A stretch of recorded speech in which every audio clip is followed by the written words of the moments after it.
Friends, every time you worship, something responds in the spirit realm. You may not notice it immediately. You may not feel a dramatic shift in your emotions. But worship is never neutral, and it is never ignored. Long before your situation changes outwardly, something unseen has already begun to move. Today, I want to take time to gently explain something many believers experience but rarely pause to understand: what actually happens in the spirit when you worship, and why worship works even when nothing seems to be changing yet. To understand this, we must first see worship for what it truly is, not as music, not as mood, but as a spiritual action with spiritual consequences. Worship is often associated with singing, lifted hands, or quiet moments before God. And while those expressions are beautiful, worship itself goes deeper than emotion. Biblically, worship is alignment. It is the act of positioning the heart in agreement with who God is, regardless of what the circumstances look like. Throughout Scripture, whenever worship rises, movement follows. Not always instantly, and not always visibly, but consistently. This is because worship begins by shifting what cannot be seen. Before God changes circumstances, He often changes atmospheres. Every environment carries spiritual influence. Some spaces feel heavy and draining, while others feel light and peaceful. This is not accidental. Atmospheres determine what can function and what cannot. When you worship, you are not simply expressing devotion. You are introducing heaven's atmosphere into your environment. Darkness does not always leave because it is confronted aggressively. Often it leaves because it can no longer operate where God's presence is welcomed. This is why peace can arrive before answers, and relief can come before resolution. Worship shifts the atmosphere first, creating space for God to work. As worship continues, something else begins to happen quietly within the heart. Worship gently realigns the inner posture of the believer. This is especially important when frustration, disappointment, or murmuring begins to take root. In Scripture, murmuring is never treated as harmless speech. It reflects a heart pulled out of alignment with trust. When the Israelites murmured, their journey slowed, not because God abandoned them, but because their focus shifted from God's faithfulness to their discomfort. Worship restores that alignment. You cannot sincerely worship while holding tightly to complaint, because worship redirects attention back to God's nature. This does not deny pain or ignore struggle. Instead, it places those struggles in the presence of a faithful God. As worship rises, anxiety softens, perspective widens, and the heart settles back into trust. When trust is restored, movement resumes. As alignment returns, worship creates room for something even deeper, the manifest presence of God. Scripture tells us that God inhabits the praises of His people. This does not mean God is absent when we are silent, but it does mean that worship creates a dwelling place where His presence is experienced more tangibly. Worship is not about persuading God to come closer. It is about creating space for His presence to be expressed more fully. And when God's presence is recognized and welcomed, authority shifts. Burdens lift, resistance weakens, and clarity begins to emerge. Nothing else can remain dominant where God's presence is acknowledged. In that environment, worship begins to quietly disrupt spiritual opposition. One of the enemy's greatest advantages is predictability. Fear, silence, discouragement, and despair are expected responses to pressure. Worship interrupts that pattern.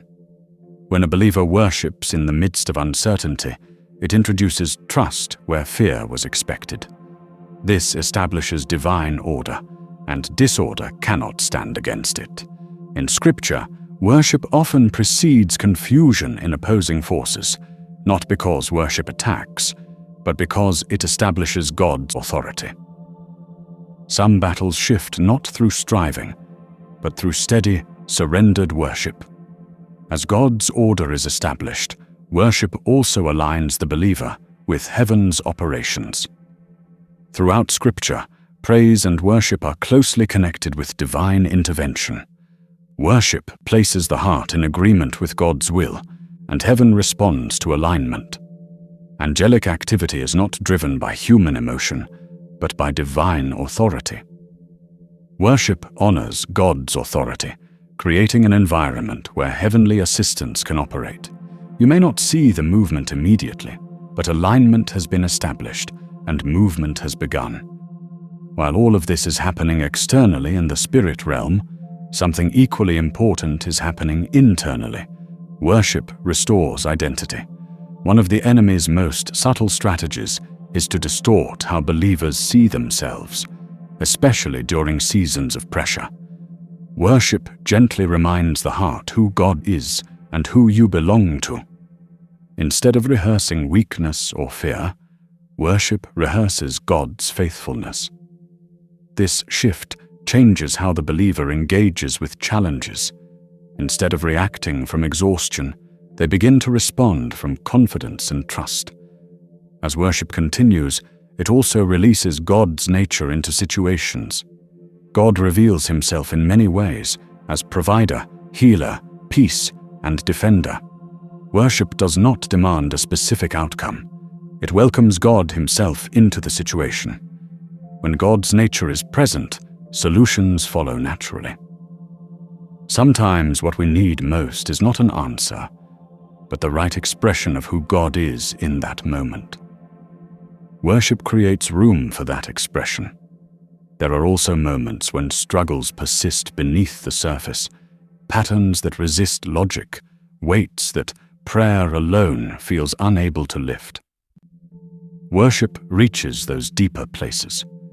It does not argue or strive. It surrenders, and surrender removes the foundation that strongholds stand on. This is why worship often brings release where effort brings exhaustion. Over time, worship also realigns timing and direction. Delay is not always denial. Often, it is misalignment. Worship gently brings the heart back into rhythm with God's timing. As alignment returns, clarity increases, doors open naturally, and direction becomes clearer. Worship does not rush God, it prepares the believer. At its core, worship is a declaration of trust. It says, God is still God, regardless of what I see. This declaration carries weight in the spirit realm. Worship does not ignore reality. It places reality under God's authority. Heaven responds to trust expressed through surrender. This is why worship works. It shifts atmospheres, realigns the heart, welcomes God's presence, disrupts opposition, activates heaven's order, restores identity, releases God's nature, weakens strongholds, and aligns timing, all while anchoring the believer in trust. Worship is not something we do after life settles. It is something we do so life can settle. So when pressure rises, when answers delay, when discouragement whispers, and when murmuring tries to take root, pause. Lift your focus, lift your heart, and worship. Not because everything is perfect, but because God is faithful, and something always responds when worship rises. So as you go about your day, remember this: worship is never wasted. Every time you turn your heart toward God, something shifts, whether you notice it immediately or not.